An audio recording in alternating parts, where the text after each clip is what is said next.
You know, some names in fiction just have this weight to them, right?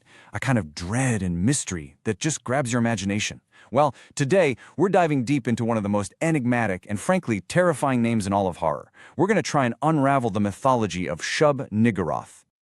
Just let that title sink in for a second. The Black Goat of the Woods with 1,000 Young. I mean, that's not just a name, it's a whole story. A really scary piece of lore. What kind of being, what kind of cosmic god could possibly earn a title like that? It's so chilling, so evocative, and it immediately makes you ask, Exactly. What is this thing? Shub Niggurath. Is it a monster? A goddess? Something else that we can't even imagine? That is the big question we're going to dig into, and believe me, the answer is way more complex and fascinating than you might think. Okay, so to get our heads around this, we have to start with the universe she was born into, and that is the Cthulhu Mythos. It's this huge, sprawling, shared fictional universe that was dreamt up by the master of cosmic horror himself, H.P. Lovecraft. It's basically an entire mythology he invented, filled with these ancient, unbelievably powerful cosmic beings who, and this is the scary part, could not care less about us. And this is where the mystery really kicks in. Because despite coming up with that incredible name and that absolutely terrifying title, Lovecraft himself, he barely wrote anything about Shub Niggurath. Seriously, in his stories, she's mostly just a background presence, a name you might hear whispered in some forbidden ritual. He basically created this character and then left a giant blank slate. So yeah, that's the obvious next question, isn't it?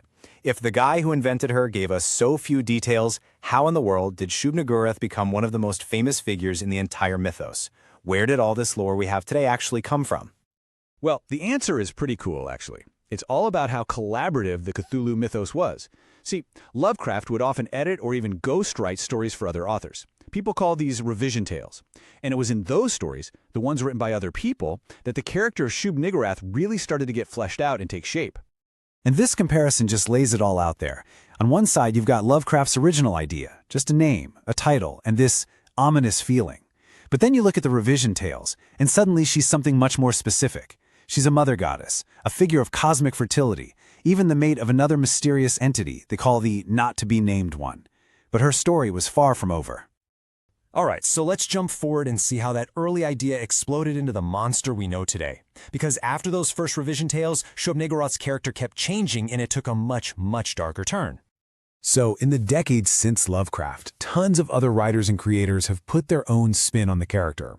And that idea of a fertility goddess, it got twisted into something way more malevolent. She became this genuinely sinister entity, and she's almost always represented by that iconic black goat from her title.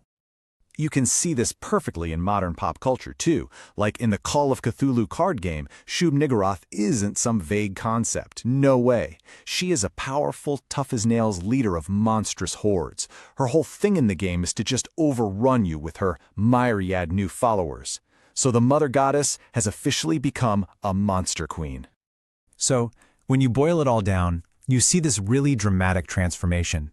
We go from this vaguely defined figure of cosmic fertility to a sinister, monstrous leader who commands terrifying armies. The whole identity of the character has completely flipped over time. And that makes you wonder, Why? Why did this happen? How does a mother goddess, even a weird cosmic one, turn into this actively hostile, monstrous maternal figure that we see now? Is it just what happens when a horror icon evolves, or is there something deeper going on here? well, funny enough, some modern literary analysis suggests that we might find a clue not out in the cold dark of space, but inside the mind of the man who first dreamed her up, H.P. Lovecraft himself. So this line of thinking, this eco-feminist analysis, it connects the really hostile nature of Lovecraft's universe to his personal life. It's been reported that he had some pretty ill-fated relationships, and that may have included a very troubled, even allegedly abusive, relationship with his own mother. The theory here is that these experiences could have seeped into his work, shaping the dark and brutal universe he's famous for, and that this might be reflected in how Shub Niggurath changed from a simple fertility figure into a hostile mother goddess. Which leaves us with one last, really provocative thought to chew on. Shub Niggurath is a character built by a lot of different people over a lot of years, but in the end, Is she a monster born from the cold, uncaring cosmos that Lovecraft imagined, or is her terrifying evolution rooted in something way more personal, more human, a reflection of the monsters from a single, brilliant, but maybe deeply troubled mind? It's a question that somehow makes the whole mythos even more horrifying.